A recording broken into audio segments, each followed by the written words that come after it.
2016's Hell or High Water, directed by David Mackenzie and written by Taylor Sheridan, is a nearly perfect film. It's a surprisingly beautiful and overtly anti-capitalist cowboy elegy. But yeah, I have some notes. Welcome to Think Thing, a channel featuring video essays about movies, TV, science, the culture at large, or whatever else strikes me as interesting. If you're watching this in 2024, then you're here at the very beginning of the channel, and I'd love some subscribers. So if you like what you see and you want to see more, please like, subscribe, comment, or otherwise indicate your support. Thanks. There's a scene that takes place about a third of the way into 2016's Hell or High Water, where Texas Rangers Marcus Hamilton, played by Jeff Bridges, and Alberto Parker, played by Gil Birmingham, come upon a group of cowboys guiding a herd of cattle across the highway, away from a sudden brush fire. What y'all done? You burning this field? Why in the shit would we do that? Marcus politely checks in with the lead cowpoke. Wish we could do something for you. The cowboy, in a cameo appearance by screenwriter Taylor Sheridan, replies darkly, 21st century, I'm racing a fire to the river with a herd of cattle. And I wonder why my kids won't do this shit for a living. Move 'em! Get out! As the cowboys cut through a fence and guide the endangered herd toward the Brazos River, Marcus tells his partner that even if they wanted to, there's no one to call on to help them. Oh, these boys is on their own. This scene has no bearing on the plot of the film, and it's never mentioned again.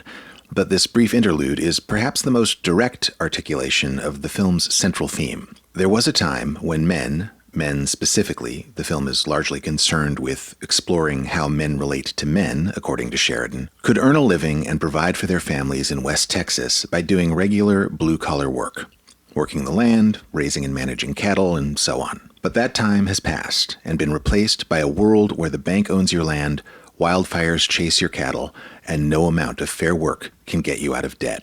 I don't know if Taylor Sheridan and director David Mackenzie would agree, or if it was what they intended, but Hell or High Water is unambiguously anti-capitalist in its message. The landscape of West Texas that's depicted in the film is littered with get-out-of-debt billboards and foreclosure auction signs. The implicit threat of climate change is hinted at by the presence of fires, like the one the ranchers are racing from. The world isn't what it used to be, and the working man has become a victim of craven and corrupt capitalist progress. You don't usually see sharp critiques of capitalism in Western bank robber stories featuring tough guy protagonists. This dynamic is one of several ways Hell or High Water subverts narrative expectations and, in the process, manages to say something worthwhile and relevant about the human condition, while also delivering an engrossing, modern-day cops and bank robbers western. The film's main protagonist is Toby Howard, played by Chris Pine, a man who only sees one path to making a better life for his sons, so he has enlisted his volatile ex-con brother Tanner to help him rob a series of small banks.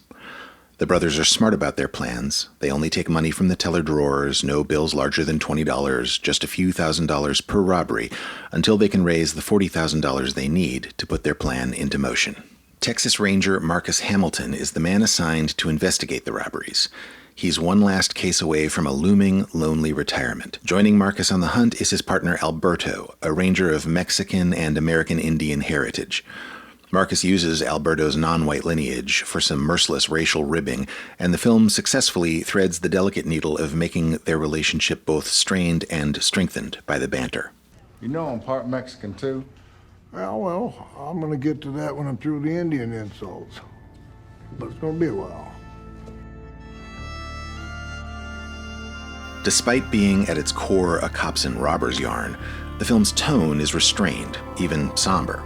It's a slow burn, punctuated by some tense moments of peril, as well as moments of true beauty and character. Without being able to look each other in the eye when they say it, the Howard brothers really love each other, despite, or perhaps because of, their shared trauma, growing up with a difficult and judgmental mother and an abusive father. Texas Rangers Marcus and Alberto may not like each other much, but their mutual respect for each other is obvious, despite the sibling-like ribbing and irritation.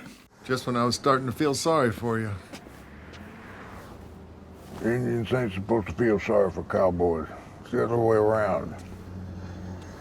Hell or High Water is really a film with two protagonists, which is usually a problem in screenwriting, I think, but here it works. Marcus and Toby are both men who belong to a world that no longer exists. The world that's coming has no place for either of them.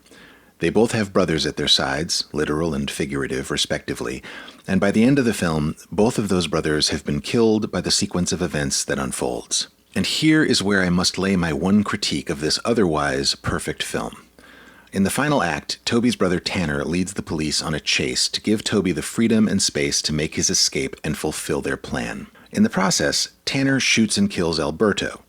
The bank robber brother kills the cop brother. The death is sudden, shocking, and gruesome, and Marcus is devastated by the murder of his partner. Then, with the assistance of a local rifle-toting good guy with a gun, Marcus circles around the ridge where Tanner is perched, takes up a sniper's position, and kills him, thus ending the bank heist spree. In the film's final scene, some months later, Marcus confronts Toby about the events he had set in motion that led to these deaths, and the tension between the two men is fraught with a tragic respect and mutual enmity. I'm the man who killed your brother. I know. I also know you're retired and you're trespassing. It's a hell of a scene, a denouement that pays off both emotionally and narratively, and it would have been even better with just one tweak. If, in the gun battle between Tanner and the police, Tanner had killed Marcus instead of Alberto, and if it was then Alberto who confronts Toby in that final scene, the whole thing would have been stronger. First, it would have been another subversion of audience expectations. Marcus is, for all intents and purposes, a co-protagonist of the film. He's a walking trope, the old Texas Ranger on the verge of retirement doing one last case, using all his world-weary wits to bring the bad guys down. He's witness to a changing world with wildfires and smartphones and bank foreclosures and partners who are Mexican Indian. It's well-worn territory in everything from the Over-the-Hill Gang to No Country for Old Men. Toby and Marcus spend most of the film on a collision course, and both characters are so smart and sympathetic, yet so completely opposed to each other's plans. We viewers are eager to see them actually confront each other. Denying us that confrontation by killing Marcus in the gunfight flies in the face of narrative convention, and it's partly why it would have been such a strong choice. Killing Marcus instead of Alberto would have fit better thematically, too. When Alberto expresses disdain at Marcus's endless racial jabs, Marcus tells him, It's my teasing that you're gonna miss. It's what you'll laugh about when you stand over my grave and wish me well. the line gains weight if it's his sudden death in the third act rather than Alberto's. Also, Marcus is the sort of man the modern world no longer has use of. He's dreading retirement. He even says to Alberto, Maybe one of these bank robbers is gonna want a gunfight and I can dodge my retirement in a blaze of glory.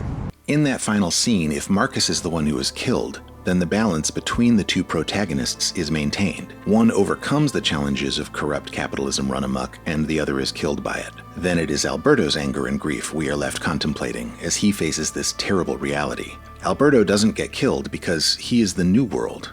He's younger, not white, and still full of naive idealism expressed by his non-cynical interest in evangelical Christian TV and music.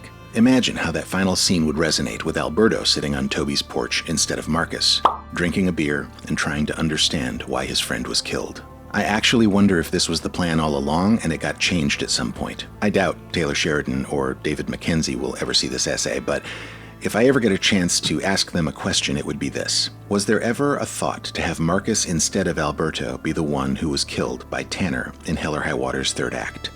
Was it considered and rejected? If so, why? It seems so obvious to me that it would make the film's meaning that much more potent, while also subverting some cliched tropes. Regardless of this criticism, Hell or High Water remains one of my favorite films of the last decade. Thanks for watching. If you made it this far, you should definitely consider subscribing. Maybe give me a like. I'd really appreciate it.